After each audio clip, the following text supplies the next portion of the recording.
Hello बच्चों, आज हम फिजिक्स का फर्स्ट चैप्टर पढ़ने जा रहे हैं जिसका नाम है फिजिकल वर्ल्ड। इस चैप्टर में हम पढ़ेंगे साइंटिफिक मेथड्स के बारे में। हम ये जानेंगे कि फिजिक्स क्या होती है, फिजिक्स के यूजेस क्या हैं, फिजिक्स ने किस तरह हमारे जीवन में बदलाव लाया है। एंड में हम पढ़ेंगे कुछ फंडामेंटल फोर्सेस के बारे में। तो चलिए सबसे पहले पढ़ते हैं कि साइंस क्या है। अगर मैं आपसे पूछूं, क्या आपने सोचा ये बादल नीले क्यों दिखते हैं? आकाश दिन के समय नीला क्यों दिखता है?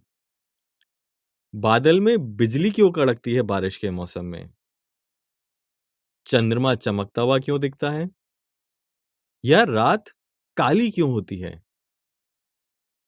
या मैं पूछूं कि प्लैनेट सन के अराउंड घूमते क्यों हैं? या हम पूछें किसी प्लैनेट्स के अराउंड रिंग क्यों है? या पृथ्वी हमारी गोल क्यों है? या ये बर्ड्स कैसे उड़ पाती हैं?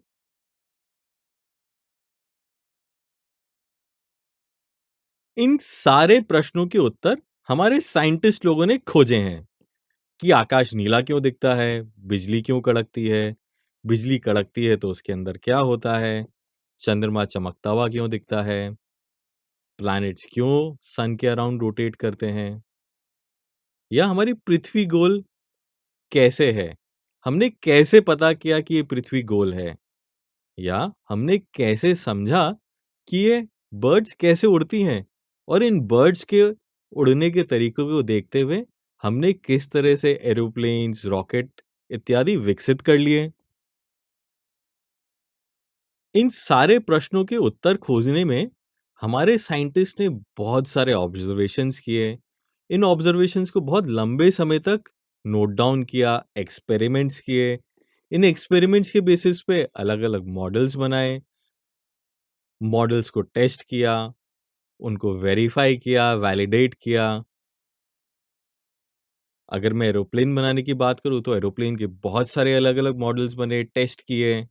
उसके बाद जाके आज जो आप एरोप्लेन उड़ता हुआ देखते हैं, वो एरोप्लेन का मॉडल विकसित हुआ है। तो जो साइंस है, वो चीज़ों का आंसर फाइंड आउट करने की प्रक्रिया है। वो क्यूरियोसिटी है to find out the right answers.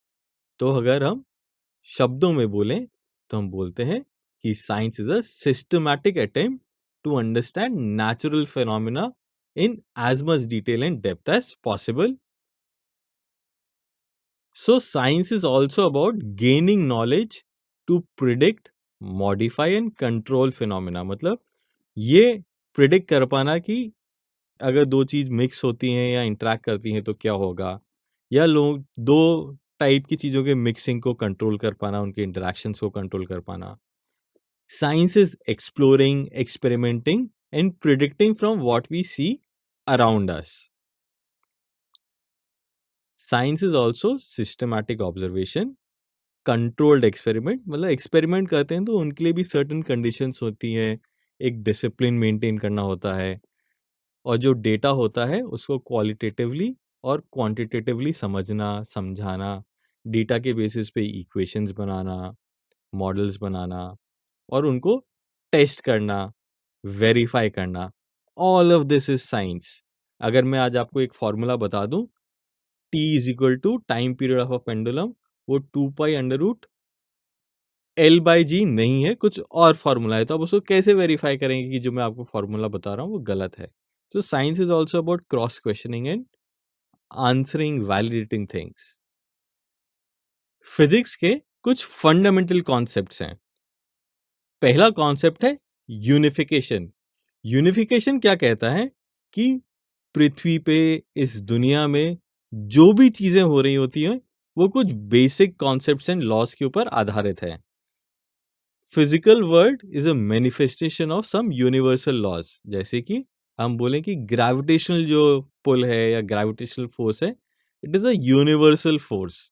हमारे आसपास जितनी भी चीजें हैं सबके ऊपर ये फोर्स लगता है। इसी प्रकार से इलेक्ट्रोमैग्नेटिक्स में कुछ फंडामेंटल चीजें हैं जो कि मैक्सवेल इक्वेशन से गवर्न होती है। वो हर एक इंटरेक्शन मैक्सवेल इक्वेशंस के थ्रू एक्सप्लेन किया जा सकता है। इस चीज को थोड़ा और डिटेल में समझते हैं। फॉर एग्ज़ाम्पल अगर हम देखें कि न्यूटन ने देखा, ऑब्ज़र्व किया कि एप्पल ज़मीन पे गिरता है और उसी ने सोचा कि ऐसा क्यों होता है? बहुत सारे लोगों ने नहीं सोच पाए ये चीज़। इस चीज़ को सोचते-सोचते, एक्सपेरिमेंट करते-करते न्यूटन ने ग्रेविटेशनल फ़ोर्स की खोज की। उसने एक्सपेरिमेंट्स किए, इक्वेशन बनाए। यही जो ग्रेविटेशनल फ़ोर्स है is responsible for the rotation of the earth along its axis. It is also responsible for many planets which revolve around the sun. हमारा सोलर सिस्टम एलिप्टिकल पाथ में घूमता है, उसके पीछे सेम ग्रेविटेशनल अट्रैक्टिव फोर्स का concept है। जो satellites अर्थ के अराउंड घूमती हैं, जो चंद्रमा है, मून है जो अर्थ के अराउंड घूमता है, इन सब में भी ग्रेविटेशनल फोर्स का कॉन्सेप्ट छुपा हुआ है। सो इन नटशेल हमारे आसपास जितनी भी चीजें हैं, जितनी भी चीजें हम ऑब्जर्व करते हैं, सबके पीछे सर्टेन फंडामेंटल फोर्सेस छुपे हुए होते हैं। सिमिलरली एक और कॉन्सेप्ट है रिडक्शन। उसको हम एक एग्जाम्पल से, एक एनिमेशन से समझते हैं। यहाँ पर कुछ ब्लू कलर के एटम्स या पार्टिकल्स हमको दिख रहे हैं।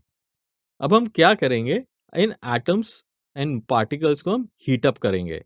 तो हीट करते हैं तो देखिए क्या होता है, धीरे-धीरे ये टेम्परेचर इंक्रीज़ होता जा रहा है। इसको हम स्लाइडर को ऊपर मूव कर रहे हैं and you can see the motion of the atoms और द पार्टिकल्स आर चेंजिंग। जैसे-जैसे टेम्परेचर बढ़ा रहे हैं, हम देख सकते हैं कि यहाँ पे टेम्परेचर बढ़ता हुआ दिख रहा है केल्विन में, और यहाँ पे आप ये भी देख रहे हैं कि प्रेशर भी किस तरह से चेंज हो रहा है। सो जैसे-जैसे motion of the particle increase हो रहा है, हम देख सकते हैं कि टेम्परेचर भी बढ़ता जा रहा है एंड प्रेशर भी इंक्रीज़ होता जा रहा है यहाँ पे। अब जैसे ही हम इस हीटिंग को कम कर देते हैं, हम देखेंगे कि चीज़ें थोड़ा-सा स्लो डाउन होने लग गई हैं। कीप ऑब्जर्विंग क्या हो रहा है, टेम्परेचर को, प्रेशर को, दोनों चीज़ को देखें, जब हमने एक्सटर्नल हीट सप्लाई बंद कर दिया। They all have come to a rest. So basically अगर मैं पूछूं आपसे कि किसी भी बॉडी का टेम्परेचर किस चीज के ऊपर बेस्ड होता है, या किसी भी सिस्टम का प्रेशर किस चीज पर बेस्ड होता है, तो उसका आंसर है उसके कॉन्स्टिट्यूएंट पार्टिकल्स के मोशन पर डिपेंडेंट होता है।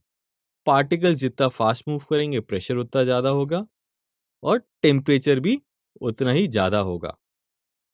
तो ये चीज का जो कॉन्सेप्ट है, इसे हम रिडक्शनिज्म कहते हैं। दैट मीन्स किसी भी बड़े सिस्टम या कॉम्प्लेक्स सिस्टम का जो प्रॉपर्टीज होती हैं, वो उसके कॉन्स्टिट्यूएंट पार्टिकल्स के इंटरैक्शन पर डिपेंड करती हैं।